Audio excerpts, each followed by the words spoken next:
Vamos falar sobre uma das ideias mais radicais da engenharia automotiva: os motores de roda. Uma tecnologia que, olha, promete virar de cabeça para baixo o jeito que os carros são feitos e, principalmente, como eles se comportam na rua. Pensa só, um carro elétrico sem toda aquela parafernália mecânica que a gente está acostumado. Sem caixa de câmbio, sem eixos ligando as rodas, nada disso. O que sobraria? O que isso ia significar para o design e para a performance? Pois é, a resposta para essa pergunta está bem aí. Isso que a gente está vendo é o motor de roda, o famoso in-wheel motor. É basicamente o motor elétrico, o freio e toda a eletrônica de controle, tudo espremido ali num pacote só que entra no lugar do cubo da roda. É uma ideia genial e, ao mesmo tempo, bem radical. E isso nos leva direto para o sonho do carro radical. Porque, veja bem, essa tecnologia não é só uma melhoriazinha aqui ou ali. Não. Ela representa a promessa de um tipo de veículo completamente novo, pensado do zero. Então vamos lá. A grande sacada é a simplicidade. Pensa comigo, se o motor vai direto para a roda, todos esses componentes aqui, puf, desaparecem. Eles viram coisa do passado. Isso libera um espaço absurdo no chassi e, claro, diminui o peso e a perda de energia de um jeito drástico. O pulo do gato é esse: cada roda com seu próprio motor independente. Isso quer dizer que a potência é aplicada exatamente onde precisa, na hora que precisa.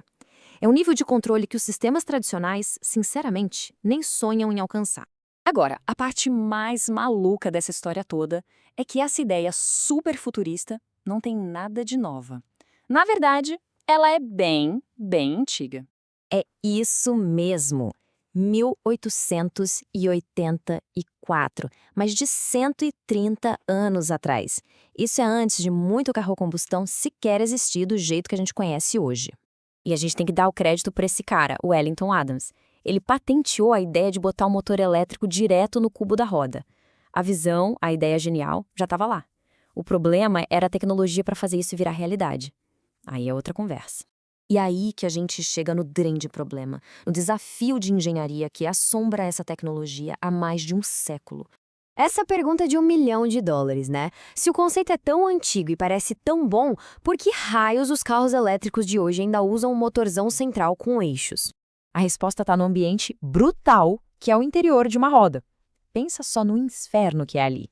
É um lugar que toma pancada de buraco o tempo todo, vibra sem parar e ainda por cima fica exposto a água, sal, poeira, tudo.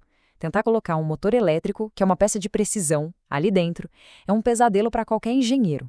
Olha, essa citação aqui resume o problema perfeitamente. A questão não é só fazer um motor funcionar, é fazer ele sobreviver dia após dia nas piores condições que um equipamento eletrônico poderia enfrentar.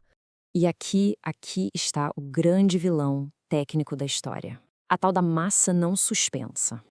Basicamente, é todo o peso que a suspensão não segura diretamente. Quando a gente bota o peso de um motor ali, a roda fica mais lenta para reagir às imperfeições do asfalto.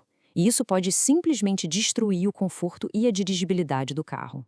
A gente viu isso na prática, e não faz muito tempo, com a Lordstown Motors. A empresa apostou tudo nessa tecnologia para a picape deles, mas, no fim, enfrentou problemas técnicos gigantescos, além dos financeiros, claro. Foi um balde de água fria que mostrou quão difícil é tirar essa ideia do papel. Mas a história não acaba num beco sem saída. Vamos pular para os dias de hoje porque os avanços recentes finalmente estão começando a vencer esses desafios históricos. E o contraste é gritante. De um lado, a gente tem a Lordstown, que tropeçou feio. Do outro, empresas como a Protian, junto com a gigante chinesa Dongfeng, que conseguiram atingir um marco que muda o jogo. Isso aqui, gente, é um divisor de águas. A palavra-chave é homologado. Significa que um carro com essa tecnologia passou por todos os testes e foi considerado seguro e confiável para rodar nas ruas para ser vendido. Isso é um passo gigantesco. Com a tecnologia finalmente funcionando, todos aqueles benefícios que eram só teoria viram realidade. A gente está falando de um controle de tração e estabilidade em um nível que nunca se viu, mais segurança e, para os designers, a liberdade de criar um interior totalmente plano, sem aquele túnel central. É uma revolução. Esse é o próximo grande salto. O jeito que o carro se comporta, a tração, a estabilidade, a sensação ao volante, tudo isso deixa de ser definido só por peças mecânicas para ser controlado por software, em tempo real em cada uma das rodas. E para ter uma ideia do que isso significa na prática, dá uma olhada nisso. O controle de toque no motor de roda pode ser até 20 vezes mais rápido que num sistema convencional. Isso quer dizer que o carro pode corrigir uma derrapagem antes mesmo que o cérebro do motorista consiga processar que algo está errado. É surreal. Isso tudo deixa a gente com uma pergunta no ar. Será que a gente está entrando numa nova era? Uma era em que a performance de um carro não vai mais ser definida pela força bruta de um motor, mas sim pela inteligência e pela velocidade do software que controla cada roda? Ao que tudo indica, aquele sonho de 1884 está finalmente se tornando realidade.